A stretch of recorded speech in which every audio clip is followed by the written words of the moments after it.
ఫిలిప్పీయులకు రాసిన పత్రిక 3వ అధ్యాయం 5 నుంచి మనం చదువుకున్నాం. ఫిలిప్పీయులకు రాసిన పత్రిక 3వ అధ్యాయం 5 నుంచి చదివాం. 8వ దినమున సున్నతి పొంది తిని ఇశ్రాయేలు వంశస్థుడనై బెన్యామీను గోత్రములో పుట్టి హెబ్రీయ సంతానమైన హెబ్రీయుడనై ధర్మశాస్త్ర విషయంలో పరిసయ్యుడనై ఆసక్తి విషయంలో సంఘమును హింసించువాడునై ధర్మశాస్త్ర వలన నీతి విషయము అనింద్యుడనై ఉంటిని. అపొస్తలుడైన పౌలు తన సాక్ష్యాన్ని చెప్పుకుంటున్నాడు. నేను ఎలా ఉన్నానంటే మొట్టమొదటిగా ధర్మశాస్త్ర ప్రకారంగా 8వ దినాన సున్నతి పొందేశాను. అంతేకాదు ఇశ్రాయేలు వంశస్థుడని అంటే ఆయన ఏర్పరచుకున్న ఆయన స్వాస్థ్యమైన ఆయన ప్రజలైన ఆయన సొత్తైన వాళ్ళు నేను ఒకడిని. అంతేకాదు బెన్యామీను గోత్రంలో పుట్టాను అని తన గొప్పలు చెప్పుకుంటున్నాడు. హెబ్రీ భాష నాకు బాగా వచ్చు, హెబ్రీయుడును, హెబ్రీ భాషలో ఉన్న ఆ పుస్తకాలన్నీ చదివిన పాండిత్యం కలిగినటువంటి వాడును. అలాగే చెప్పుకుంటున్నాడు పరిసయ్యుడుని అని చెప్పుకుంటున్నాడు. దేవునికి స్తోత్రం, హల్లెలూయా. ఇవన్నీ చెప్పుకొని దేవుని సంఘం కొరకైన ఆసక్తి కలిగి దేవుని సంఘమును హింసించిన వాడని, ఆసక్తి విషయమై సంఘమును హింసించిన వాడని, ధర్మశాస్త్ర విషయంలో ఏ లోపము లేని వాడని. దేవునికి స్తోత్రం. ధర్మశాస్త్ర విషయంలో ఏ లోపము లేని వాడిని, నాలో ఏ లోపము లేదు. ధర్మశాస్త్రము చూస్తే ఏ లోపము లేదు అంటున్నాడు. సో అది అతని ఆలోచన. ధర్మశాస్త్ర విషయంలో నేను పర్ఫెక్ట్ అని చెప్తున్నాడు. ధర్మశాస్త్రంలో ఒక మాట ఉంది, నరహత్య చేయవద్దు అని. అప్పటికే స్టెఫెను హత్య చేయడానికి ఇతడు సమ్మతించెను అని రాయబడి ఉంటుంది. సో కాబట్టి అది అతిక్రమించినట్టు. సో ఇక్కడ మనం అది లాగడానికి కాదు, కానీ అతను అనుకుంటున్న మాట, నేను అనింద్యుడను, ఏ పొరపాటు నాలో లేదు, ధర్మశాస్త్రం చెప్పిన ప్రకారంగా నేను సాగిపోతున్నాను. సో కాబట్టి నేను బిడ్డలారా గమనించండి అని చెప్తూ ఇక్కడ అంటున్నాడు, అయినను ఏవేవి నాకు లాభములై ఉన్నాయో వాటిని క్రీస్తు నిమిత్తము నష్టముగా ఎంచుకుంటుని నిశ్చయముగా నా ప్రభు అయిన యేసు క్రీస్తును గూర్చిన అతి శ్రేష్టమైన జ్ఞానము నిమిత్తము సమస్తము నష్టముగా ఎంచుకొనుచున్నాను. క్రీస్తును సంపాదించుకొని ధర్మశాస్త్రం మూలమైన నా నీతిని గాక క్రీస్తునందలి విశ్వాసం వలన నీతి అనగా విశ్వాసమును బట్టి దేవుడు అనుగ్రహించు నీతి గలవాడనై ఆయన యందు అగపరచు నిమిత్తము ఏ విధము చేతనైనను మృతులలో నుండి నాకు పునరుద్ధానము కలుగవలనని ఆయన మరణ విషయములో సమాన బలము గలవాడనై ఆయన పునరుద్ధాన బలమును ఎరుగు నిమిత్తము ఆయన శ్రమలలో పాలివారుగుట ఎట్టిదో ఎరుగు నిమిత్తము సమస్తమును నష్టపరుచుకుని వాటిని పెంటతో సమానంగా ఎంచుకుంటున్నాను. చాలు, దేవునికి స్తోత్రం. మనం దీన్ని ధ్యానిస్తున్నాం. ఇప్పుడు మనం ఒకసారి చూస్తే ఈయన అంటున్నాడు, అయినను ఏవి నాకు లాభములు అనుకున్నానో క్రీస్తు నిమిత్తం వాటన్నిటినీ నష్టముగా ఎంచుకొనుచున్నాను అన్నాడు. అన్నిటినీ నష్టముగా ఎంచుకొనుచున్నాను అని చెప్పాడు. దీన్ని మనం ధ్యానించాం. కనుక దేవుని బిడ్డలారా, క్రీస్తు జ్ఞానము నిమిత్తమై యేసు క్రీస్తుని గూర్చి అతి శ్రేష్టమైన జ్ఞానము నిమిత్తమై, అంటే లోక జ్ఞానము శ్రేష్టము కాదు, క్రీస్తును గూర్చిన జ్ఞానమే అతి శ్రేష్టమైందని ఎరిగి అతను సమస్తాన్ని నష్టంగా ఎంచుకున్నట్టుగా మనం చూస్తున్నాం. దేవుడికి స్తోత్రం, హల్లెలూయా. అప్పుడు 9వ వచనం అన్నాడు, క్రీస్తును సంపాదించుకుని ధర్మశాస్త్రము మూలమైన నా నీతిని గాక విశ్వాసం వలన నీతి అగుపరుచు నిమిత్తము. చాలు. అప్పటి వరకు దేని విషయంలో నీతిమంతుని అన్నాడు? ధర్మశాస్త్ర విషయంలో చాలా నీతిమంతుణ్ణి అన్నాడు. నాలో ఏ లోపము లేదు అన్నాడు. నేను అనింద్యుడను, ఎవరో నా మీద నేరం మోపడానికి సరిపోదు. చిన్నప్పటి నుండి అక్కడ సున్నతి పొందిన కాడ నుంచి అన్ని నేను ఇశ్రాయేలులాగా ధర్మశాస్త్ర ప్రకారంగానే చేస్తున్నాము అని చెప్తున్నాడు.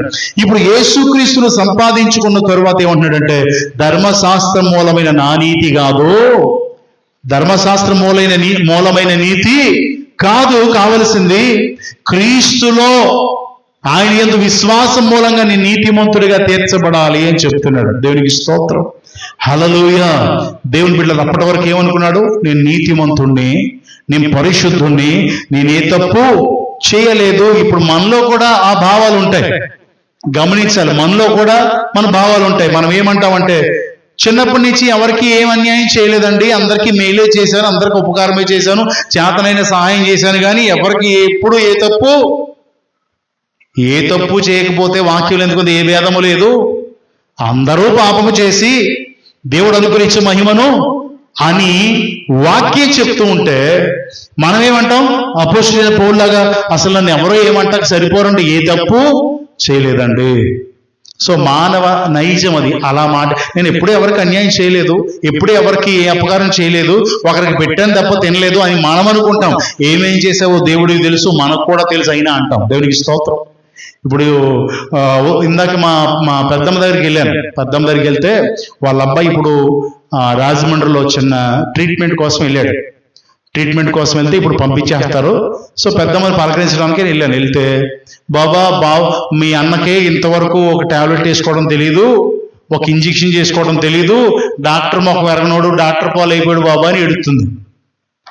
2-3 నెలల క్రితమే 10 రోజులు ఎక్కడ పెట్టాం? రాఘవేంద్ర గారి హాస్పిటల్లో పెట్టాం. అలా ఎన్నిసార్లు పెట్టాం? 3 సార్లు పెట్టాం. పోయిన వారమే డిసెంబర్ 31కి జ్వరంతో ఉన్నాడు, టాబ్లెట్లు వేసుకున్నాడు. ఈ నొప్పితో ఇంచుమించు 5-6 సార్లు స్కానింగ్ తీయించాం. మొన్న అంతకుముందు హాస్పిటల్లో కాలు నరం గురించి ఏదో ప్రాబ్లం అయితే కిమ్స్లో ఆపరేషన్ చేశారు. అవన్నీ గుర్తు చేశాను. అవును బాబా ఎప్పుడు డాక్టర్ మొఖం తెలియదు అంటాం మళ్ళీ. అంటే వాళ్ళకి అలవాటైపోయిన మాట. అంటే ఎందుకు చెప్పాను పెద్దమ్మని ఏదో అనాలని కాదు, అలవాటైపోయిన మాట. ఇన్ని రోగాలు వచ్చినా దేవుడు ఎందుకు ఇలా చేశాడో, ఎప్పుడూ డాక్టర్ మొఖం తెలియదు, బిల్ల మొఖం తెలియదు, తెలియనోడిని ఇలాగే చేశాడేంటి దేవుడు ఏం చేయడు. సో ఇప్పుడు మేలే చేశాడు, చక్కగా ట్రీట్మెంట్ అందుతుంది, క్లియర్ అయిపోద్ది. నేను ఎందుకు చెప్తున్నానంటే అలాగే మనం కూడా అపోస్తలుడైన పౌలు నేను ఏ తప్పు, నేను చాలా పెర్ఫెక్ట్ అండి అని అనుకోవడానికి వీల్లేదు. మనం దేంతో సరిచూసుకోవాలి? వాక్యముతో సరిచూసుకోవాలి. ఇప్పుడు ధర్మశాస్త్ర గ్రంథాన్ని పక్కన పెట్టి వాక్యాన్ని సరిచూసుకుంటూ అంటున్నాడు, ధర్మశాస్త్రం వల్లైన నీతి కాదు. దేవునికి స్తోత్రం. ధర్మశాస్త్రం వల్లైన నీతి కాదు. ఇక్కడ ఏమంటున్నాడు? క్రీస్తునందలి విశ్వాసం వల్లైన నీతి నిమిత్తమై. దేవునికి స్తోత్రం. హల్లెలూయా. విశ్వాసమును బట్టి కదా మనమందరము యేసయ్య మన కొరకు చనిపోయాడు అని విశ్వసించి ఆయన రక్తములో కడగబడుట ద్వారా నీతిమంతులుగా తీర్చబడుతున్నాము అని మనం చాలా సార్లు మనం ధ్యానించుకున్నాం. అంటే ఇప్పుడు విశ్వసించి యేసుక్రీస్తును విశ్వసించుట ద్వారా బాప్తిసం పొంది ఆయన రక్తములో కడగబడుట ద్వారా ఇతను ఎలా తీర్చబడ్డాడు? నీతిమంతుడిగా తీర్చబడ్డాడు. దేవునికి స్తోత్రం. అంటే ధర్మశాస్త్రం వల్ల నీతి కాదు, ఇప్పుడు క్రీస్తు మూలముగైన నీతిని సంపాదించుకొని ఆయన మృతుల నుండి ఎలా పునరుద్ధానుడయ్యాడో ఆ పునరుద్ధాన శక్తి నేను తెలుసుకున్న విత్తము ఆయనతో పాటు శ్రమలో ఉండడానికి, ఆయనతో పాటు శ్రమానుభవాన్ని పొందడానికి ఏది నాకు లాభమని ఎంచుకున్నాను, వాడిని నష్టంగా పెంటగా ఎంచుకుంటున్నాను అంటున్నాడు. దేవునికి స్తోత్రం. అంటే వాటిని విడిచిపెట్టుకున్నాను అంటున్నాడు. కనుక దేవుని బిడ్డారా, పోయిన వారం మనం చదువుకున్నాము, దీన్ని ధ్యానించుకుంటూ మనం చెప్పుకున్నాము. ఏంటంటే మనం అనుకున్నది ఏంటంటే దేవుడు చెప్పాడు, నా నిమిత్తమై ప్రాణమును పోగొట్టుకుని వాడు దాన్ని దక్కించుకును, ప్రాణమును కాపాడుకోవడానికి ప్రయత్నించేవాడు దాన్ని పోగొట్టుకును అనే విషయాలు కూడా మనం ధ్యానించుకున్నాం. దేవునికి స్తోత్రం. హల్లెలూయా. దేవుని నామానికి మహిమ కలుగును గాక. కనుక మనం కొన్ని విషయాలు మనం ధ్యానించుకుందాం. మనం కూడా దేవుని బిడ్డలమే, కానీ విడిచిపెట్టుకోవలసినవి, వద్దు అనుకోవలసినవి, పెంటగా ఎంచాల్సినవి ఎంచక వాటితో సాగిపోతూ దేవుని బిడ్డలము, దేవుని శిష్యులము అని అనుకుంటున్నాం. కాబట్టి లూకా సువార్త 14వ అధ్యాయం 33వ వచనాన్ని చదివి మనం ఆగాం. చూద్దాం. ఆ ప్రకారమే మీలో తనకు కలిగినదంతయు విడిచిపెట్టని వాడు నాకు శిష్యుడు కానేరడు అని దేవుడు స్పష్టంగా చెప్పాడు. దీనికి కొంచెం పైకి వెళ్తే ఆయన అన్నాడు, తన సిలువనెత్తుకొని వెంబడించని వాడు నాకు శిష్యుడు కానేరడు అన్నాడు. కొంచెం పైకి వెళ్తే అన్నాడు, నాకంటే ఎక్కువగా తల్లినైనను, తండ్రినైనను, బిడ్డనైనను, అన్నదమ్ములనైనను ఎవరిని ప్రేమించినా నా శిష్యుడు కానేరడు అని దేవుడు స్పష్టంగా చెప్తున్నాడు, పైనుంచి చెప్తున్నాడు.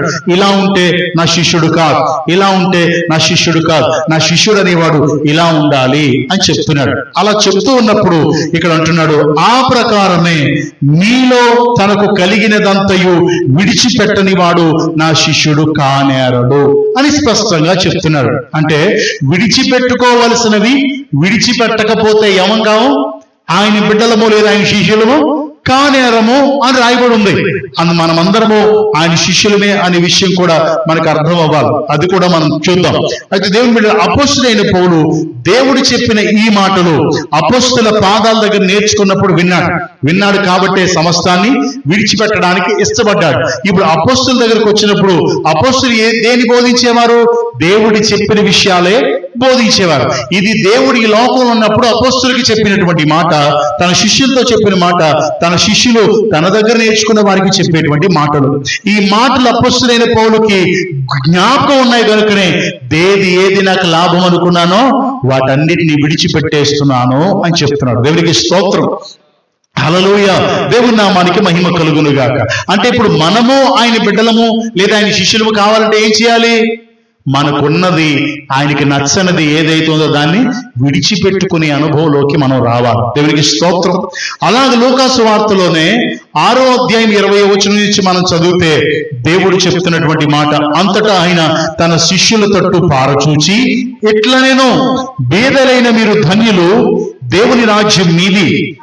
ఇప్పుడు ఆకలి గొలుచున్న మీరు ధన్యులు, మీరు తృప్తిపరచబడుదురు.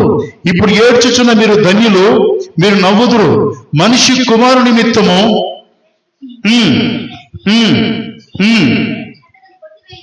మీరు ధన్యులు, ఆ దినమందు మీరు సంతోషించి గంతులు వేయడి. ఇదిగో మీ ఫలము పరలోకములో గొప్పదై ఉండునని మీ గొప్పదై ఉండును. వారి పితరులు ప్రవక్తలు ఇదే విధంగా చేసిరి. చాలు. దేవునికి స్తోత్రం. శిష్యుల తట్టు తిప్పి చెప్పాడు.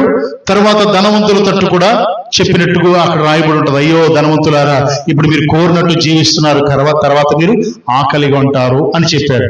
సో ఇక్కడ ఆయన శిష్యుల వైపు తిరిగి అంటున్నాడు, ఇప్పుడు ఆకలి కొనిన మీరు ధన్యులు, మీరు తృప్తిపరచబడతారు.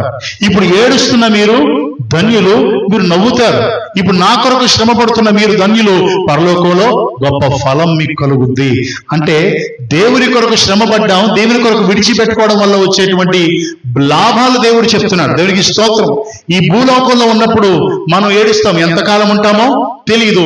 ఎందుకు ఏడుస్తాం అంటే బిడ్డల కొరకు, నశించిపోతున్న ఆత్మల కొరకు, గ్రామాల కొరకు, సంఘాలు పాడైపోతున్నాయి కనుక సంఘాల కొరకు, ఎంత దినాల్లో ఏర్పరచబడిన వారిని సైతం మోసపుచ్చుతున్న ఆ సాతాను బారి నుండి విడిపించమని మనం కన్నీటితో ప్రార్థన చేస్తాం. ప్రభువా, నీ బిడ్డలకి నశించిపోతున్నారు ప్రభువా, ఇంకా చాలా మంది మారాల్సిన వారు ఉన్నారు అయ్యా, ఏ మనిషి నశించడం నీకు ఇష్టం కాదు కదా ప్రభువా అని కన్నీటితో ప్రార్థన చేస్తాం. చనిపోయాక ప్రభు సన్నిధిలో ఆనందిస్తాం. దేవునికి స్తోత్రం, హల్లెలూయా. అక్కడతో కన్నీరు అయిపోద్ది. అంటే దేవుని సన్నిధిలో వేటిని విడిచిపెట్టుకోవాలో, అంటే ఇప్పుడు వారికి ఆహారం పరిపూర్ణంగా లేదంటే ఏమి లేదు, ధనం లేకపోవడమే కదా. ధనవంతులారా మీరు తిరిగి తృప్తి చెందుతున్నారు అని చెప్పారు కదా. ఈ మాటలు అపోస్తులైన పౌలుకు కూడా తెలుసు కనుకనే, విన్నాడు కనుకనే ఏం చేశాడు? సమస్తాన్ని విడిచిపెట్టుకుని వచ్చేసాడు. దేవునికి స్తోత్రం, హల్లెలూయా. ధనం కొరకు ప్రయాసపడాల్సిన అవసరం లేదు శిష్యులకి. ఎందుకంటే శిష్యులకే కాదు, మనకు కూడా, మనం నేర్చుకుందాం. మనకు కూడా ఏంటంటే దేవుడు ఆయన శిష్యులైన వారికి పరలోక ప్రార్థన నేర్పించాడు. ప్రార్థన నేర్పించమంటే దాన్ని మనం పరలోక ప్రార్థన అంటాం. ప్రార్థన నేర్పించాడు. ఏం ప్రార్థన? పరలోకమందున మా తండ్రి, పరిశుద్ధపరచబడును గాక, రాజ్యం వచ్చుగాక, నెరవేరును గాక, మా అనుదిన ఆహారం నేడు మాకు దయచేయము. శిష్యులకి ఏం ప్రార్థన నేర్పించాడు? అనుదిన ఆహారము నేడు మాకు దయచేయము. ఇప్పుడు ఒకవేళ నువ్వు 3 నెలలకు సరిపడా మూట ఉండొచ్చు. రేపు ఉదయానికి దేవుడు అవకాశం ఇస్తేనే కదా. 3 నెలల మూట ఉంది కానీ నువ్వు లేవు, ఉపయోగం ఏంటి? మొన్న అమెరికాలో అదేదో దేశం కాలిపోయింది కదా, అదేదో ప్రాంతం కాలిపోయింది కదా. సో ఇప్పుడు వాళ్ళు అనుకుని ఉంటారు, రేపు పొద్దున్నే లేచి బ్రేక్ఫాస్ట్కి అంబర్గర్లు తిందాము, అది తిందాము, ఇది తిందాము, చీజ్ బర్గర్లు తిందాము, పిజ్జా తిందాం అని అనుకుని ఉండొచ్చు. తెల్లార్తలకు బూడిదైపోయిందా? నేను సరిగ్గా చూడలేదు మరి. అయిపోయిందా? అనుకున్నట్టుగా జరగదు కదా. దేవుని కృప ఉండాలి. ఎంత ఇంట్లో ఉన్నా రేపటి ఉదయానికి దేవుడు ఆ అనుమతి మనకి ఇవ్వాలి. కనుకని ఏ ఆహారం వచ్చినా మనం ఏం చేస్తాం? కృతజ్ఞతాస్తుతులు చెల్లించి తీసుకుంటాం. దేవునికి స్తోత్రం, హల్లెలూయా. దేవుని నామానికి మహిమ కలుగునుగా. ఈ వాక్యాలు విన్న అపోస్తలుడైన పౌలు గ్రహించగలిగాడు, కానీ మనం గ్రహించలేకపోతున్నాం. గ్రహించి సమస్తాన్ని విడిచిపెట్టుకుని రావడానికి ఇష్టపడ్డాడు. కానీ ప్రస్తుత దినాల్లో ఆయన బిడ్డలైన వారు గ్రహించలేకపోతున్నారు. ఈ ధనం కొరకు అడ్డమైన దారులన్నీ తొక్కేస్తున్నారు. అయితే మనం వెతుకుదాం, చూద్దాం. మత్తయి సువార్త 28వ అధ్యాయం, మత్తయి సువార్త 28వ అధ్యాయం 18 నుంచి 20 వరకు చదువుదామా? అయితే యేసు వారి యొద్దకు వచ్చి, భూమి మీదను నాకు సర్వాధికారం ఇవ్వబడి ఉన్నది, కాబట్టి మీరు వెళ్ళి సమస్త జనులను శిష్యులుగా చేయుడి. తండ్రి యొక్కయు కుమారుని యొక్కయు పరిశుద్ధాత్మ యొక్క నామములోనికి వారికి బాప్తిసం ఇచ్చుచు, నేను మీకు ఏ ఏ సంగతులు ఆజ్ఞాపించుదునో వాటన్నిటిని గైకొనవలనని వారికి బోధించుడి. ఇదిగో నేను యుగ సమాప్తి వరకు సదాకాలం మీతో కూడా ఉన్నానని వారితో చెప్పాను. యేసుక్రీస్తు ప్రభు చెప్పిన మాటలు మనం నేర్చుకుంటున్నాం. యేసుక్రీస్తు ప్రభు వచ్చి శిష్యులతో అన్నాడు ఏంటంటే, నాకు పరలోకమందు భూమి మీదను సర్వాధికారం ఇవ్వబడింది. దేవునికి స్తోత్రం. ఇందాక మనం మాట్లాడుకున్నాం కదా, సర్వాధికారం ఇవ్వబడింది కనుక మనం ఎంత ధన్యులం. సర్వాధికారి అయిన దేవుని బిడ్డలం. దేవునికి స్తోత్రం. సర్వాధికారి అయిన దేవుని బిడ్డలము, ఎంత గొప్ప ధన్యత మనకి. సో ఇక్కడ అంటున్నాడు, సర్వాధికారి ఇవ్వబడింది కాబట్టి మీరు వెళ్ళి శిష్యులకు చెప్తున్నాడు, సమస్త జనులను శిష్యులుగా చేయండి, తండ్రి కుమార పరిశుద్ధాత్మ నామముల వారికి బాప్తిసం ఇవ్వండి. ఇప్పుడు తండ్రి కుమార పరిశుద్ధాత్మ నామములో బాప్తిసం పొందే కదా మనం. ఇప్పుడు బాప్తిసం పొందిన మనం ఎవరు? ఇప్పుడు ఆ ప్రకారంగా ఎవరు? ఆయన శిష్యులం. దేవునికి స్తోత్రం. ఆయన శిష్యులం కాబట్టి దేవుని బిడ్డలారా గమనించండి, ఆయన శిష్యులము. ఎలాగా ఆ శిష్యులము? అయితే ఇక్కడ అంటున్నాడు, యుగ సమాప్తి వరకు నేను మీకు తోడుగా ఉంటాను అన్నాడు. దేవునికి స్తోత్రం. ఇప్పుడు మనం బాప్తిసం పొందిన మనం ఎవరి శిష్యులం అయిపోయాం? దేవుని శిష్యులం అయిపోయాం. ఇప్పుడు దేవుడు, జాగ్రత్తగా వినండి, దేవుని శిష్యులు అవ్వాలంటే ఏం చేయాలి? ఏది విడిచిపెట్టుకోవాలో విడిచిపెట్టుకోవాలి. ఏది వద్దన్నాడో దాన్ని మనం నిరాకరించాలి. కాబట్టి దేవుని బిడ్డలారా, వాటిని వద్దనకుండా, వాటిని విడిచిపెట్టకుండా అన్ని విషయాల్లో ఉండి మనం దేవుని బిడ్డలము, దేవుని శిష్యులము అంటే కుదరదు. ఇక్కడ ఆయన అంటున్నాడు కదా, నేను మీకు ఏ ఏ సంగతులు ఆజ్ఞాపించుతునో వాటిని గైకొనవలన వారికి బోధించుడి. అంటే ఇప్పుడు అపోస్తులైన వారు, అపోస్తులైనటువంటి పౌలుకి అన్ని చెప్పుంటారా అంటారా? అమ్మా, మీరు ఏం చెప్పానో వారన్నింటినీ గైకోనమని చెప్పండి. యేసుక్రీస్తు ప్రభులు వారి లోకంలో ఉన్నప్పుడు ఇలా చెప్పారు అని చెప్పి వాటిని అర్థం చేసుకోండి, వాని అవగాహన చేసుకోండి అని చెప్పాలంట. ఇప్పుడు ఈ అవగాహన అంత ఎవరికి వచ్చింది అంటే అందరికీ వచ్చింది. అపోస్తలుడైన పౌలు గురించి మనం మాట్లాడుకుంటున్నాం, అతనికి అవగాహన వచ్చేసింది. దేవునికి స్తోత్రం, హల్లెలూయా. అంతేకాదు, ఈ అవగాహన వచ్చిన శిష్యులకి దేవుడు ఇచ్చిన అభయం ఏంటంటే, ఆయన అంటున్నాడు, ఇదిగో నేను యుగ సమాప్తి వరకు సదాకాలము మీతో పాటు ఉంటాను. దేవునికి స్తోత్రం. మరి దేవుడు మనతో పాటు ఉన్నప్పుడు మనం ఎందుకు భయపడాలి? ఆయన ఏ విషయాల్లో తోడుంటాడో కింద చాలా విషయాలు ఉన్నాయి, మనం అన్ని ధ్యానిద్దాం మెల్లిమెల్లిగా. దేవునికి స్తోత్రం, హల్లెలూయా. అపోస్తలులైన వారు దేవుడు చెప్పిన మాటను చెప్పి ఆ విధంగా ఉండాలని చెప్పి అనేక మందికి బాప్తిసం ఇచ్చి ఆయనకి శిష్యులుగా మార్చారు. ఆయన శిష్యులుగా మార్చిన వారిలో మనం ధ్యానించుకుంటున్నాం. సో ఆ శిష్యులుగా మార్చిన వారికి చెప్పే ఉంటారు, దేవుడు అన్నాడు, తన సిలువనెత్తుకుని వెంబడించిన వాడు శిష్యుడు కాదు అన్నాడని చెప్తారు కదా. అంతేకాదు, తల్లినైనను, తండ్రినైనను, కుమారులైనను, కుమార్తెనైనను, ఇంకా అన్నదమ్ములైనను వీరిని విడిచిపెట్టుకోకపోతే ఆయన శిష్యులు కారు అన్నాడని చెప్తారు కదా. నీకున్నదంతా విడిచిపెట్టుకుని రాకపోతే శిష్యుడివే కాదు అని చెప్తారు కదా. ఈ మాటలన్నీ అపోస్తలుడైన పౌలుకు అర్థమయ్యాయి. దేవునికి స్తోత్రం. మనకే అర్థం కావు. విడిచిపెట్టుకోవలసినవి ఇంకా మనతో పెట్టుకుని యేసయ్య బిడ్డలమని చెప్పుకునేటువంటి దుస్థితులు ఇందాక నేను చెప్పినట్టుగా వచ్చి వెళ్ళిపోవడం వరకే క్రైస్తవులు అని అనుకుంటున్నాం. సో దేవుని బిడ్డలారా గమనించాలని ప్రభువైన యేసుక్రీస్తు పేర మీకు మనవి చేస్తున్నాను. చూద్దాం, లూకాసు వార్త 12వ అధ్యాయం 15వ వచనం. లూకాసు వార్త 12వ అధ్యాయం 15వ వచనం. మరియు ఆయన వారితో, యేసుక్రీస్తు ప్రభు ఆ శిష్యులతో, మీరు ఏ విధమైన లోభమునకు ఎడవీయక జాగ్రత్త పడుడి. ఒకని కలిమి విస్తరించుట వాని జీవమునకు మూలము కాదనెను. స్తోత్రం. దేవుడు చెప్తున్నాడు, ఇదిగో ఒకరికి ధనం పెరగడం వల్ల వాడికి జీవం కలగదు. వారి జీవానికి మూలం ధనము కాదు, కీడుకే మూలము తప్ప ధనము జీవానికి మూలం కాదు అని చెప్తున్నాడు. అయితే మీరు అలాంటి ఏ లోభమైనను మిమ్మల్ని లోపరుచుకోవడానికి వస్తే మీరు వాటికి లోబడక జాగ్రత్తగా ఉండండి. వాటికి పడిపోకండి, వాటికి లోబడిపోకండి. ఇలాంటి లోభం ఏదైనా ఉంటే దాని నుంచి దూరం అయిపోండి అని చెప్తున్నాడు. కానీ అలాంటి వాటికే ఎక్కువ మనోళ్ళు అట్రాక్ట్ అయిపోతున్నారు కదా, అట్రాక్ట్ అయిపోతున్నారు. ఇప్పుడు సేవకుడు సేవ చేయకుండా బిజినెస్ కూడా చేసేస్తున్నాడు కదా, రకరకాల బిజినెస్. ఒక బిజినెస్ కాదు, నూనెలు సబ్బులు అన్నీ అమ్మేసుకుంటున్నారు. సో ఇలాంటివన్నీ దేవుడు విడిచిపెట్టుకుని రమ్మంటే, ఎందుకంటే దేవుడు మనకి ఏమున్నాడు, దేవుడు మనకి ఏం చేస్తున్నాడు, యుగ సమాప్తి వరకు నేనున్నాను అన్నాడు. రాజే సర్వాధికారి అయిన దేవుడు మనతో ఉంటే లోటు ఉంటుందండి.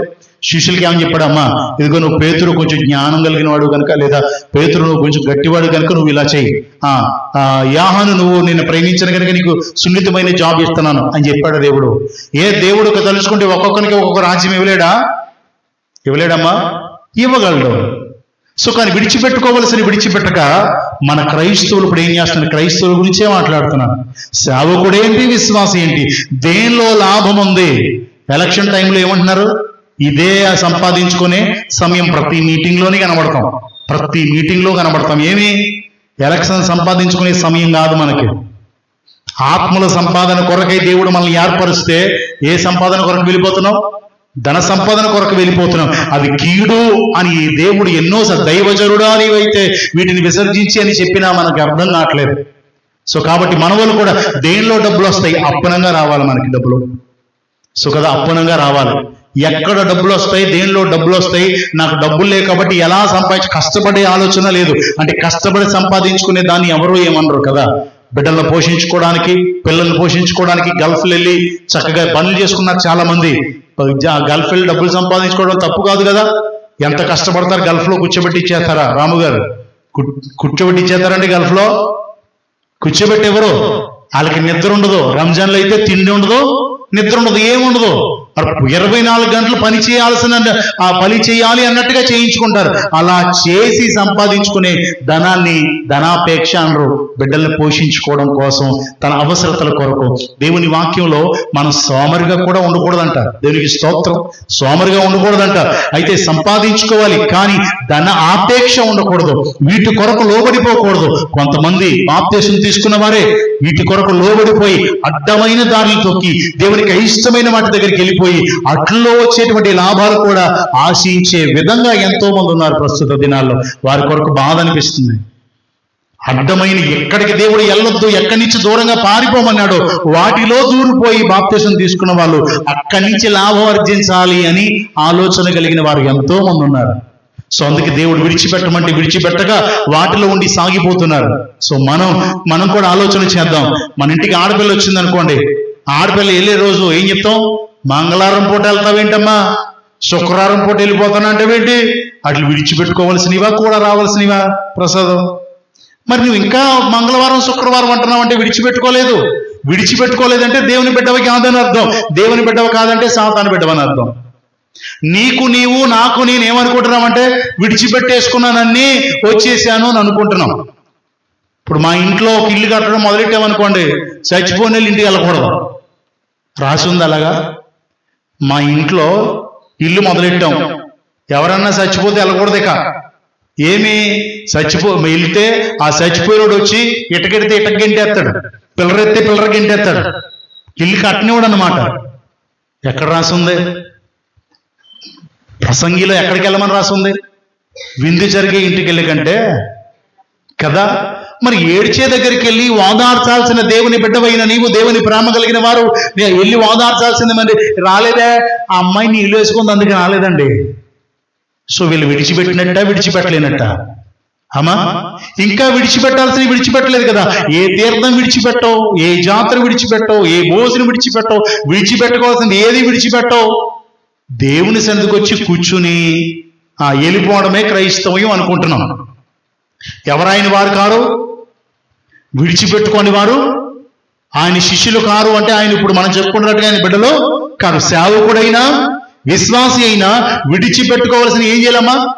విడిచిపెట్టాలి. ఎవరైనా బాధలో ఉన్నారా పరామర్శించాలి. కానీ చాలా భక్తులు పాటర్ గారండి అవునా అవును కదా రాకూడదంటారు ఈయన కూడానే.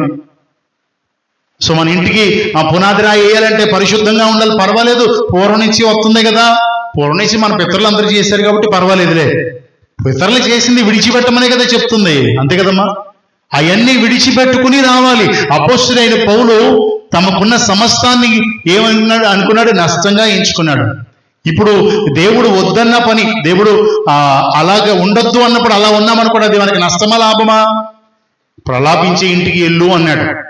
ప్రసాద్ ఏమో వెళ్ళకూడదు, మనం వెళ్ళకూడదు అంట్లోకి రత్న సపోర్ట్ చేసింది. అవునండి వెళ్ళకూడదు అంటే ఆల్రెడీ పిల్లోడు రాత్రి దగ్గాడు, మనం వెళ్ళకూడదు అందే. వీళ్ళిద్దరూ వెళ్ళలేదు అంటే దేవుని మాట విన్నట్ట వెళ్ళలేనట్ట అంటే ఇప్పుడు అది వారికి లాభం చేసిందా నష్టం చేస్తుందా? ఇలా నష్టపరిచేవి, దేవుని నుంచి దూరం చేసేవి, దేవుని నుంచి వ్యతిరేకపరిచేవి అన్నీ కూడా మనలోంచి వెళ్ళిపోవాలి.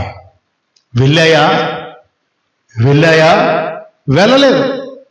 వెళ్ళకుండా మనల్ని మనం భ్రమపరుచుకునే క్రైస్తవం అయిపోయాం. అందుకే వాక్యం అంటుంది కదా, విని విడిచిపెట్టడం కాదు, విన్న వాక్య ప్రకారంగా ప్రవర్తించువారై ఉండాలి. విని విడిచిపెడితే నిన్ను నీవే మోసం చేసుకుంటున్నాం. అంటే ఇప్పుడు వాక్యాన్ని విని మనం ఏం చేసుకుంటున్నాం? మోసం చేసుకుంటున్నాం. అక్కడికి వెళ్ళకూడదు, ఇక్కడికి వెళ్ళకూడదు, దేవుడు వెళ్ళకూడదని కొన్ని పరిధులు పెట్టారు, అక్కడికి వెళ్ళకూడదు. ఏడ్చే వారింటికి, చచ్చిపోయిన వారింటికి, పరామర్శకి మనం వెళ్ళి 4 మంచి మాటలు చెప్పి ప్రార్థన చేసి రావాలి. దేవునికి స్తోత్రం, హల్లెలూయా. ఇంట్లో గర్భవతి ఉన్నా, ఒకవేళ నేను ఒక మాట చెప్తాను. ఇంట్లో ఫర్ ఎగ్జాంపుల్ మాకు కోళ్ళో అల్లుడో వచ్చారు, మా అమ్మాయి ఫర్ ఎగ్జాంపుల్ నీళ్ళు వేసుకుంది అనుకుందాం. మా అమ్మ అప్పుడు చచ్చిపోయింది, ఏం చేయలేను? ఇంట్లోనే కదా, మా అమ్మ చచ్చిపోయింది, పిల్ల ఏమో నీళ్ళు వేసుకుంది, ఇప్పుడు ఏం చేయలేను? ఇల్లు ఖాళీ చేసేలా. సో ఇవన్నీ ఎందుకు ఈ మాటలు చెప్తున్నానంటే మీకు జస్ట్ ఆలోచన చేయండి. ఇవన్నీ విడిచిపెట్టాల్సినవి. ఆచారాలు, పద్ధతులు, సాంప్రదాయాలు, లోక సంబంధమైనవి అన్ని విడిచిపెట్టాల్సినవి. విడిచిపెట్టకుండా వాటితోనే కొనసాగిపోతూ ఎదురులంటూ, రోజులంటూ, సమయాలంటూ, ముహూర్తాలంటూ అన్నిటి వైపుకి వెళ్ళిపోతున్న క్రైస్తవం అయిపోయాం తప్ప మనం, అంతే కదమ్మా. అన్నిటిలోని ఒక పెళ్లి చేయాలంటే ముహూర్తం, ఒక ఇల్లు కట్టాలంటే ముహూర్తం, అన్నిటికి ముహూర్తం, ప్రతిదానికి ముహూర్తం, అడుగు బయట కట్టాలంటే క్యాలెండర్ చూస్తాం, అమావాస్య, పౌర్ణాలు, ఏమి మనం విడిచిపెట్టకుండా. యేసుబాబు ఎంత మేలు చేశాడండి, ఏం చేశాడు? వీసా ఇచ్చాడండి. వీసా ఇస్తే సంపాదించుకుని వచ్చి మళ్ళీ నరకానికి వెళ్తా, ఉపయోగం ఏమి లేదు. రక్షణ ఇవ్వాలి. దేవునికి స్తోత్రం. రక్షణ పొందుకోవాలి, విమోచన పొందుకోవాలి, ఆయన బిడ్డగా మారాలి, ఆయన స్వాస్థ్యంగా మారాలి, పరలోక రాజ్యానికి హక్కుదారురాలు అయిపోవాలి. దేవునికి స్తోత్రం. ఇది కదా ధన్యత. కువైట్ కాదు, అమెరికా కాదు, ఏ దేశం, ఇజ్రాయెల్ నెలకి 1,50,000 సంపాదించుకున్నానో బెనిఫిట్, ఉపయోగం ఏం లేదు దానివల్ల. ఆత్మీయమైన విషయాలు చెప్పాలంటే దేవునికి స్తోత్రం. కనుక దేవుని బిడ్డలారా, ఇప్పుడు విడిచిపెట్టుకోవలసినవి విడిచిపెట్టకుండా, మళ్ళీ చెప్తున్నాను, మళ్ళీ మీలో ఏది విడిచిపెట్టుకోవలసినవి ఉన్నాయో. అపొస్తలుడైన పౌలుకి కోపం ఎక్కువ కదా, కొట్టాడు, తిట్టాడు, చావుకి సమ్మతించాడు. ఆయనే అన్నాడు కదా, దోషకుడను, హింసకుడను, హానికుడు, దూషించేవాడట. తర్వాత ఎప్పుడైనా దూషించినట్టుందా? తర్వాత ఎప్పుడైనా కొట్టినట్టుందా? తర్వాత ఎప్పుడైనా తిట్టినట్టుందా? తన హోదాను ఉపయోగించినట్టుందా? తర్వాత ఎప్పుడైనా నేను ఫలానా అని చెప్పుకున్నట్టుందా? సో దేవుని బిడ్డ అతను సమస్తాన్ని విడిచిపెట్టుకున్నాడు. ధర్మశాస్త్రాన్ని అనుసరించిన ఆ సమస్త పద్ధతులను విడిచిపెట్టుకున్నాడు. క్రీస్తును అనుసరించడం మొదలుపెట్టాడు. దేవునికి స్తోత్రం. నిజంగా నువ్వు క్రైస్తవుడు అయితే క్రీస్తును అనుసరించాలి తప్ప నువ్వు పూర్వమాటని దేని అనుసరించినా నువ్వు క్రీస్తు బిడ్డవు కాదని అర్థం. దేవునికి స్తోత్రం, హల్లెలూయా. దేవుని నామానికి మహిమ కలుగును గాక. గమనించాలని ప్రభు యేసుక్రీస్తు పేర మీకు మనవి చేస్తున్నాను. అందుకే అంటున్నాడు, ఒకడి కలిమి విస్తరించడం వల్ల జీవనకి మూలము కాదు గాని, దేవుడు అంటున్నాడు, ఏ విధము చేతనే లోభములకు ఎడమియ్యక జాగ్రత్త పడు. లోభంలో పడిపోకు, ఏ చిక్కులో పడిపోకు. ఇప్పుడు ఇంచుమించు మనల్ని అందరినీ లాగేయాలని కదా ప్రయత్నం. ఏదో ఒక భ్రమ చూపించి, ఏదో ఒక ఇది చూపించి. ఒకసారి నేను కువైట్లో ఉన్నప్పుడు ఒక ఆయన వచ్చాడు. అప్పటికప్పుడు నన్ను ముస్లిం అయిపోమన్నాడు. నాకు కుదరదు, మేము క్రైస్తవులు అంటే. అప్పటికప్పుడు కాదుకూడదని నన్ను పట్టుకుని 2 మోకరింపు చేశారు. ఏదో చేసి ఏదో 4 మాటలు మాట్లాడి నువ్వు ముస్లిం అయిపోయి వెళ్ళిపో అన్నాడు. సో అది నాకెక్కడ సెట్ అవుద్ది? సో తర్వాత వెళ్ళిపోతే ఇంకొక అతను అన్నాడు, నీకు ఓకే అయితే కనుక పలానా రోజున ఆ సెంటర్లో ఉన్న మసీదుకి వచ్చి మాట్లాడేసుకుందాం, నీకు డబ్బులు ఇచ్చేస్తామన్నాడు. ఇప్పుడు ఆ డబ్బు కొరకు నేను లోబడిపోయి నేను దేవుణ్ణి విడిచిపెట్టడానికి వీల్లేదు. దేవునికి స్తోత్రం, హల్లెలూయా. దేవుని నామానికి మహిమ కలుగును గాక. ఎందుకంటే ఆ డబ్బు నా జీవానికి మూలం కాదు. ఈ విషయం మనం గమనించాలి. ధనము సమస్త కీడులకు మూలము అని రాయబడి ఉంది కదా. ఇప్పుడు తిమోతి రాసిన మొదటి పత్రిక, అపోస్తలుడైన పౌలు తిమోతికి రాసిన మొదటి పత్రిక 6వ అధ్యాయం 6వ వచనం నుంచి చదువుదామా 11 వరకు. సంతృష్టి సహితమైన దైవభక్తి. మనం ఈ లోకములోనికి ఏమీ తేలేదు, ఏమీ తీసుకొని పోలేము. కాగా గలవారమై వాటితో తృప్తి పొంది యుందుము. ధనవంతులకు ఆపేక్షించు వారు శోధనలోను ఉరిలోను అవివేకయుక్తములైన హానికరములైన అనేక దురాశల్లోనూ పడుదురు. అట్టివి మనుషులను నష్టములోను నాశనములోను ముంచివేయును. ఎందుకనగా ధనాపేక్ష సమస్తమైన కీడులకు మూలము. కొందరు దాన్ని ఆశించి విశ్వాసమును తొలగిపోయి నానా బాధలతో తమ్మును తామే పొడుచుకునిరి. దైవజనుడా నీవైతే వీటిని విసర్జించి నీతిని, భక్తిని, విశ్వాసమును, ప్రేమను, ఓర్పును, సాత్వికమును సంపాదించుకోవడానికి ప్రయాసపడము. దేవునికి స్తోత్రం. అంటే వీటిని వెంటాడము అని పుట్టినోట్లో రాయబడి ఉంటుంది. వీటిని వెంటాడము. దేవునికి స్తోత్రం. దేవుని బిడ్డారా, మనం దేవుని బిడ్డలమైన మనం గమనించాలి. ఏది మనకు లాభమో వాటిని నష్టంగా ఎంచుకోవాలి. దేవునికి స్తోత్రం. ఇక్కడ అంటున్నాడు, మనం ఈ లోకంలోనికి ఏమీ తేలేదు, ఏమీ తీసుకొని పోలేము కదా. ఏమీ తేలేదు, ఏమీ తీసుకొని పోలేము. ఎప్పుడు చాలా కాల క్రితం ఒకసారి పేపర్లో వచ్చింది, ఒక ధనవంతుడికి పిల్లోడు పుట్టంగానే చాలా సంతోషంతో చాలా కాలానికి పుట్టాడని, మనవడు అనుకుంటా పుట్టాడని వెంటనే 5 కోట్లు వేశారంట బ్యాంకులో. మనవడి పేరుని 5 కోట్లు వేశారంట. 10 రోజులకి పిల్లోడు చచ్చిపోయాడంట. 5 కోట్లు పట్టుకెళ్తాడా? అంటే నేను ఎందుకు ఈ మాట చెప్తున్నానంటే, మనం ఈ లోకంలోనికి ఒట్టిగా వచ్చాం, ఒట్టిగా వెళ్ళిపోతున్నాం. వాళ్ళ బాగున్నారు, వీళ్ళ బాగున్నారు, వాళ్ళకి 2 అంతస్తులు, వీడికి 3 అంతస్తులు అవసరం లేదు. అన్న వస్త్రములు కలిగిన వారి ఉంటే చాలు. దేవునికి స్తోత్రం, హల్లెలూయా. ఎందుకంటే మనకంతా ఎక్కడ సంపాదించుకుంటాం కాబట్టి. ఇక్కడ అంటున్న అన్న వస్త్రములు గలవారము కాగా అన్న వస్త్రులు గలవారమై ఉండి వాటితో తృప్తి పొందుదము. తిమోతి, ఇది చాలు మనకి. దేవునికి స్తోత్రం. కాబట్టి అన్న వస్త్రము చాలు అంటే ఇక దేని కొరకు ప్రయాసపడతారు వాళ్ళు? ప్రభు కొరకే కదా ప్రయాసపడేది. తిమోతికి చెప్తున్నాడు, ప్రభు కొరకే కదా ప్రయాసపడేది. చెప్తున్నటువంటి మాటలు జాగ్రత్తగా విందాం. ఇక్కడ అంటున్నాడు, ధనవంతులకు అపేక్షించి వారు శోధనలో పడతారు. అంతేకాదు వారు ఊరిలో పడతారు. అవివేకయుక్తములైన హానికరములైన అనేక దురాశల్లో పడిపోతారు. అంతేకాదు అట్టి మనుషుడు నష్టములోను నాశనములోను మునిగిపోతాడు. ధనాపేక్ష సమస్త కీడులకు మూలము. దాన్ని ఆశించి అవిశ్వాసములో పడిపోయిన వారు అనేక మంది, నానా బాధలతో తమ్మును తామే పొడుచుకున్న వారు అనేక మంది.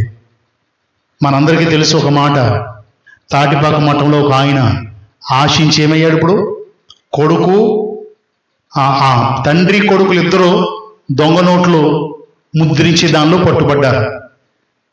పట్టుబడి ధనము సమస్త కీడుకు మూలమని తెలిసి బోధిస్తాడు. ఇప్పుడు పట్టుబడ్డాడు, విజయవాడ జైల్లో ఉన్నారట. అది లాభమైందా నష్టమైందా? ధనాపేక్ష సమస్త కీడుకు ఇప్పుడు నష్టం జరిగింది కదా. ఇప్పుడు విడిపించబడాలంటే ఎంత అవుద్దో తెలియదు. బయటకు వస్తే అవమానం కదా, నిందలు కదా. నువ్వు ఇలా చేయొచ్చా అని 4 మాటలు అంటారు కదా. ఎందుకంటే అతను లోపల ఉన్నవాడు కాబట్టి అలాగా చేయకూడదు కదా. ఇప్పుడు అది అతనికి ఉరేయిందా, సంతోషమైందా? అనుకున్నాను నేను దొరకనులే, నాకేం కాదులే, నేను జ్ఞానం కలిగిన వాళ్ళే, నాకు మాట వచ్చిలే, నాకు అది వచ్చిలే అనుకున్నాడు. సడన్ గా రెడ్ హ్యాండెడ్గా దొరికేశాడు. దొరికేసేపటికి ఏం చేశారు? లోపల వేసారు. అంటే అన్న వస్త్రములు చాలు అనుకోవలసిన వాడు దేనికి వెళ్ళిపోయాడు? ధనాపేక్షలోకి వెళ్ళిపోయాడు. మనందరికీ తెలిసిన మనిషే. ధనాపేక్షలోకి వెళ్ళిపోయి ధనం కీడు తీసుకొచ్చింది ఇప్పుడు అతని ఇంటికి. అంతేకాదు దేవుని నామానికి అవమానం కూడా వచ్చేసింది. కనుక దేవుని బిడ్డలు, ఆయన బిడ్డలమైన మనం అలా ఉండడానికి వీల్లేదు. ఆ ధనము అతనికి కీడు తీసుకొచ్చింది, అతని విశ్వాసంలో నుంచి జాబ్ చేసింది. ఇప్పుడు ధనం కోసం ప్రయాసపడి ఎంతమంది వెళ్ళిపోవడంలా, ఎంతమంది లోకంలోకి వెళ్ళిపోవడం లేదు. సో క్రైస్తవులై చాలా మంది ఇప్పుడు మొన్నటి వరకు జరిగాయి కదా, తీర్థాలు అవి, వాటిలో గుండాట్లని అవని ఇవని, ఆ కోడి పందాలని ఎవరు పాడుకుంటున్నారు? క్రైస్తవులు పాడుకుంటున్నారు. ఏమి దానిలో ఏమొస్తుంది? డబ్బులు ఎక్కువ వస్తాయి. పాడుకుంటే డబ్బులు ఎక్కువ వస్తాయి. ఆ డబ్బులు వారికి నష్టమే తప్ప లాభమేమి? ఆ డబ్బు వల్ల వారికి జీవముకు మూలమది కాదు అనే విషయం గమనించాలి. డబ్బు లేదు అని బాధపడకండి. సర్వైశ్వర్యములు కలిగిన దేవుడు ఉన్నాడు. కింద మనకి ఇంకా కొంచెం ఉంది, మనం మెల్లిగా నేర్చుకుందాం. దేవుడున్నాడు అని ధైర్యం వెలిగి, దేవునికి స్తోత్రం, హల్లెలూయా, దేవుడి నామానికి మహిమ కలుగును గాక. ఐశ్వర్యవంతుడైన దేవుడు మనకి సమస్తమును అనుగ్రహించే సమర్థుడు. ఏమంటే ఎంత డబ్బు పెట్టుకున్నా, ఇప్పుడు సపోజ్ 2 కోట్లు మీ దగ్గర ఉన్నాయనుకోండి. ఇప్పుడు యోహాన్ గారికి ఈవేళ రాత్రి 2 కోట్లు వచ్చాయనుకోండి. ఇవాళ రాత్రి నుంచి ఆయనకి నిద్ర ఉండదు. రాత్రి వరకు చక్కగా నిద్రపోయాడు పాపం ఆయన. ఈ రోజు నుంచి నిద్ర ఉండదు. అలా కాకుండా రోజు పొద్దున్నే వెళ్తున్నాడు ఆయన చక్కగా సైకిల్ వేసుకొని. సాయంకాలం వచ్చేటప్పుడు ఒక కాయగూరలు తెచ్చుకున్నారు, ఆ కుటుంబం వండుకున్నారు, తింటున్నారు. హ్యాపీ కదా? 2 కోట్లు ఉంటే హ్యాపీ వస్తుందా? వాళ్ళ పిల్లకే నిద్ర పట్టదో, ఆ అమ్మగారికి నిద్ర పట్టదో, అయ్యగారికి నిద్ర పట్టదు. ఏ పక్క నుంచి తలుపు చిటిక్కు మంది ఏంటి, ఎనప తలుపులు కట్టుకున్నా నిద్ర పట్టదు. బయటికి వెళ్ళినప్పుడల్లా తాళం వేసామంటావా లేదంటావా, మళ్ళీ వెనక్కొచ్చి లాగి చూసి మళ్ళీ వెళ్ళి సరిగ్గా లాగానా లేదా? సో రైట్, అవిశ్వాసంలో పడేస్తుంది. క్రైస్తవులమైన మనకి తినడానికి దేవుడు ఆహారం ఇచ్చాడా లేదా? దేవునికి స్తోత్రం, హల్లెలూయా, దేవుని నామానికి మహిమ కలుగును గాక. ఇది సంపాదించుకోవడానికి కాదు, దేవుని పరిచర్యలో చక్కగా మనం పాలి భాగస్థులమై సాగిపోవడానికి యథార్థత ఉండాలి. క్రైస్తవుల్లో యథార్థత ఉండాలి. దేవునికి స్తోత్రం. మన చర్చ్ రిజిస్ట్రేషన్ మీకు అందరికీ తెలుసు విషయంలో గోల్డ్ పెట్టి తెచ్చాను. ఆ గోల్డ్ అప్పు ఇంకా ఉంది నాకు, కానీ కొన్ని డబ్బులు వస్తాయి నాకు. మొన్నే హైదరాబాద్ నుంచి ఒక పాప పంపించి, అని బాబాయ్ నాకు చాలా ప్రార్థన చేసుకుంటే ప్రేరేపణ వచ్చి మిమ్మల్ని చూపించాడు దేవుడు, అందుకు మేము అర్జెంటుగా మీకు డబ్బులు పంపిస్తున్నాను, మన మందిరం కొరకు వాడండి అందే. నేను దేని కొరకు వాడాలి ఇప్పుడు?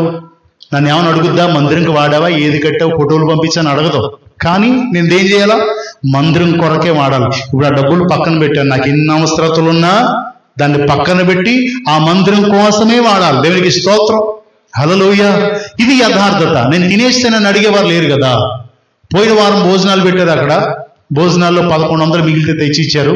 తల్లిగా 1100 మిగిలేరా అన్నా అంటే అప్పుడు అంది, అని మళ్ళీ వచ్చే నెలలో తక్కువ వస్తే దానిలో వేయండి అంది. మీరు తీసుకోండి అని అనలా. అంటే మాట గురించి తీసుకోమనంటే తినేద్దామని కాదు. ఏ మాట చెప్పిందో ఆ మాట ఇప్పుడు వరకు 1100 ముట్టుకోకుండా పక్కనే పెట్టారు. వచ్చే వారంలో తక్కువ వస్తే ఇప్పుడు దానిలో అంటే యథార్థత అనేది చాలా ప్రాముఖ్యం. ఆ కొంచెం దగ్గర మన యథార్థతను కోల్పోకూడదు. దేవునికి స్తోత్రం. మన నమ్మకత్వాన్ని కోల్పోకూడదు, మన నీతిని దిగజార్చుకోకూడదు. అందుకే ధనము సమస్త కీడుకు మూలము, దాన్ని విడిచిపెట్టాయి. అన్న వస్త్రాలు కలిగి ఉంటే చాలు, మనం వచ్చేటప్పుడు ఏమీ తీసుకురాలేదు, వెళ్ళేటప్పుడు ఏమీ తీసుకుపోము అని బోధించే సేవకులు ఇప్పుడు వ్యాపారాలు ఎక్కువైపోయినాయి. ఇందాక చెప్పాను కదా, వచ్చారు నా దగ్గరికి, ఏదో వ్యాపారం ఉంది పాటర్ గారంటే మా అమ్మ ఎగరగొట్టేసింది. దేవునికి స్తోత్రం, హల్లెలూయా. నేను ఇంకా విన్నాను, ఉద్దం చెబుదామని నాకు ఇంట్రెస్ట్ లేదు, కానీ మా అమ్మ ఇంకా చెప్పేది కూడా వినలేదు. మా పిల్లోడు అలాంటివి చేయడు, వెళ్ళిపోండి మీరు లేచి వెళ్ళిపోండి అన్నాను. అమ్మ అలా కాదులే, టీ తాగి వెళ్తారులే పాస్టర్లు కదా అని చెప్పాను. సో కాబట్టి దేవుని బిడ్డలారా గమనించాలి, దేవుడు చెప్పిన పని విడిచిపెట్టుకు రమ్మని. కానీ వీళ్ళు ఏం చేస్తున్నారు? పాస్టర్ గారండి ఏం చేయవసరం లేదండి, 5 జాయిన్ చేస్తే 50,000 కూర్చుని వచ్చేస్తాయండి. దురాశ అనేది. కూర్చుని వచ్చే డబ్బు మంచిదా ప్రసాదం, కష్టపడే మంచి డబ్బు మంచిదా కదా? సో ఇప్పుడు కూర్చుని వచ్చే డబ్బు కోసం ఆలోచన మంచిది కాదు. ఏ సేవకుడైనా సరే కావాలి కదండి, మనకి పరిచర్య కావాలి, బోల్డ్ అవసరాలు ఉన్నాయి. అపోస్తులు అంత గొప్ప పరిచర్య చేశారండి. వారు ఎంత డబ్బును పోగేసుకున్నారు? కనీసం అపోస్తులైన వారికి వాడున్నట్టుందా? ప్రయాణానికి ఒక రథం ఉన్నట్టుందా? సో దేవుని బిడ్డలారా గమనించాలి. ఇప్పుడు మనకి ఏంటంటే కారు ఉంటేనే పరిచర్య అండి, ఇంకా అది ఉంటేనే పరిచర్య అండి, ఎక్కడికక్కడికి పెద్ద సౌండ్ బాక్సులు కొంటేనే పరిచర్య అండి కాదు. ఒక్క ఆత్మను రక్షించిన దేవుడు సంతోషిస్తాడు. దేవునికి స్తోత్రం, హల్లెలూయా. ఇప్పుడు అపోస్తలుడైన పౌలు యేసుక్రీస్తు ప్రభు చెప్పిన ప్రతి మాటలు అవగాహన చేసుకుని క్రీస్తు ప్రేమ కొరకు, క్రీస్తు జ్ఞానాన్ని, క్రీస్తు గురించిన శ్రేష్టమైన జ్ఞానాన్ని సంపాదించుకోవడం కొరకు ఏం చేశాడు? సమస్తాన్ని కోపము, క్రోధము, అట్లా ఉన్న అహము, అహంభావము, హోదా సమస్తాన్ని విడిచిపెట్టేసుకున్నాడు. ధర్మశాస్త్ర సంబంధమైన ఆచారబద్ధమైన వాటన్నిటినీ విడిచిపెట్టేసుకున్నాడు. ఈ లోక సంబంధమైన వాటన్నిటిని విడిచిపెట్టేసుకున్నాడు. సమస్తాన్ని పెంటగా ఎంచుకుని యేసయ్యని వెంబడించడం మొదలుపెట్టాడు. దేవునికి స్తోత్రం, హల్లెలూయా. మరి పెంటగా ఎంచామా మనం అంటే, ఈ రోజు నుంచి ఒకవేళ సమయం చూసే ఆలోచన ఉందనుకోండి మనకి, అంటే పిల్లొచ్చింది, శుక్రవారం వెళ్తామమ్మా, మంగళవారం వెళ్తామమ్మా అని చూసి, ఎవరైనా చచ్చిపోతే అమ్మో ఇంట్లో నీళ్ళేసుకున్నారు, మా ఇల్లు మొదలెట్టాను, పండగ పూట అయ్యి మాట్లాడకుండా అలాంటివి ఉంటే ఇప్పుడు ఏం చేసుకోవాలంటే విడిచిపెట్టుకుని వాటిని పెంటగా ఎంచాలి. ఆమె అర్థమవుతుందా? ఇంకా బూతులు తిట్టే తత్వం ఉందా, లేదా ఆ కోపగించుకుని, ఆ అసహించుకుని, వ్యభిచారము, దొంగతనము, జారత్వము, ఆలోచన తలంపులు కలిగి, చెడు ఆలోచన తలంపులు, ఇలాంటి ఎక్సెట్రా దేవునికి ఇష్టంగా అన్ని కలిగి ఉన్నాయనుకోండి, మనం ఏం చేయాలి ఈరోజు? ప్రభువా, తల్లిదండ్రులు సన్మానించమన్న మాట కాక మన ఇష్టానుసారంగా నడుచుకుంటూ మన చిత్తం చెప్పున సాగిపోతున్నాం అనుకోండి, అప్పుడు ప్రభువా నేను ఈరోజు గ్రహించాను, ఇవన్నీ కరెక్ట్ కాదు, వీటిని విడిచిపెట్టుకుంటున్నాను. వీటిని పెంటగా విడిచిపెట్టుకున్నాయి మళ్ళీ ఆశిస్తారు, పెంటగా ఎంచిన దాన్ని మళ్ళీ ఆశించడు ఎవడు. అర్థమవుతుందా? విడిచిపెడితే మళ్ళీ తెచ్చేసుకుంటాం. పెంటగా ఎంచితే అంటే పెంట మీద పాడేస్తే, పెంట అని దేన్ని అంటారంటే చెరుపుని అంటారు యాక్చువల్గా. దాన్ని ఎలాగా? పెంట, ఆ కోడి పెంట, రైట్, ఇలాగా. సో రైట్, దాన్ని మనం ఎవరైనా ఆశిస్తామా అంటే, ఈరోజు ఏం చేయాలి? విడిచిపెట్టుకుని వాటిని పెంటగా ఎంచాలి. ఇంకా ఎప్పుడు ఆ జోలికి వెళ్ళిన ప్రభు, అది పెంట, అది నన్ను నష్టమే చేస్తుంది తప్ప లాభం చేయడం, ఆత్మీయ జీవితాన్ని బలపరచడం లేదు. ఆ ఆచారం, ఆ పద్ధతి, ఆ ద్వేషం, ఆ కోపం, ఆ కలహం, ఆ క్రోధం నన్ను నీ నుంచి దూరం చేస్తుంది తప్ప దగ్గర చేయడం లేదు. కాబట్టి ఇవి నాకు ఏమీ వద్దు, వాటిని విడిచిపెట్టాను, వాటిని పెంటగా ఎంచుతున్నాను అని ప్రార్థన చేయాలి. దేవునికి స్తోత్రం. ఒకవేళ తిరిగి తీసుకున్నాం అనుకో, పెంటను తీసుకునేవాడు ఎవడైనా ఉంటాడా? అంత దారుణమైన అని అర్థం. సో కాబట్టి చిన్న ప్రార్థన చేద్దాం, కళ్ళు మూసుకుందాం. మిగిలిన వాక్యం వచ్చేవారు ధ్యానం చేద్దాం. కళ్ళు మూసుకుని చిన్న ప్రార్థన చేద్దామండి. అడుగుదాం యేసయ్యను. విడిచిపెట్టుకోవలసినవి విడిచిపెట్టామా? కొంతమంది త్రాగుడు విడిచిపెట్టలా, కొంతమంది వ్యభిచారం విడిచిపెట్టలేదు, కొంతమంది సిగరెట్లు విడిచిపెట్టలేదు, కొంతమంది ఇంకా వెళ్ళకూడని వాటికి వెళ్ళకుండా విడిచిపెట్టలేదు. సమయాలు చూస్తున్నారు, సందర్భాలు చూస్తున్నారు. ఇంట్లో బాలింత అంటున్నారు, ఇంట్లో గర్భిణి అంటున్నారు, ఇల్లు కట్టుకుంటున్నాం అంటున్నారు, ముహూర్తాలు అంటున్నారు. ఇలా దేవునికి వ్యతిరేకమైనవన్నీ చేస్తూ దేవుని సన్నిధిలో ఉండి దేవుని బిడ్డలము అని భ్రమపడుతున్నారు. కనుక ఈ సమయం ముందు ప్రార్థన చేద్దాం.